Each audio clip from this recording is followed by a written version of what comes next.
လူတယောက်ရဲ့မြင့်မြတ်ခြင်းယုံညံ့ခြင်းဆိုတာဘာကိုကြည့်ပြီးတော့ဆုံးဖြတ်နော်သူ့ရဲ့စိတ်ထဲမှာလောဘဒေါသမောဟမကောင်းတဲ့တရားတွေဘလောက်များသလဲဘလောက်နည်းသလဲဆိုတဲ့ကိလေသာအနည်းအများကိုကြည့်ပြီးတော့လူတယောက်ရဲ့တန်ဖိုးကိုဆုံးဖြတ်ရစဉ်းစားကြည့်နော်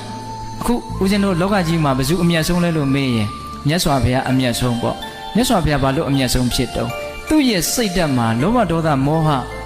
အညစ်အကြေးလုံးဝတန့်ရှင်းတယ်လူချင်းတရားနဲ့တွေ့လို့လဲလောဘမဖြစ်ဘူးမကျေနပ်စရာနဲ့တွေ့လို့လဲဒေါသမဖြစ်ဘူးကိလေသာလုံးဝတန့်ရှင်းလို့မြတ်စွာဘုရားကိုအမျက်ဆုံးလို့ဆိုရတယ်လောကမှာဆုံးဖြတ်နေတာတော့အမျိုးမျိုးပေါ့ဗျာသူတို့ဘလောက်ပိုင်လဲပိုင်ဆိုင်မှုတွေဘလောက်များလဲသူတို့ဘလောက်တက်လဲဒါကိုကြည့်ပြီးတော့လူတွေကတော့အများစုကတော့ဆုံးဖြတ်ကြတာပေါ့ဟုတ်ရဲ့လားဒါပေမဲ့မြတ်စွာဘုရားသာသနာမှာတော့အဲ့လိုဆုံးဖြတ်တာမဟုတ်နော်စိတ်ဓာတ်ရဲ့အရည်အသွေးကိုကြည့်ပြီးတော့ဆုံးဖြတ်တာ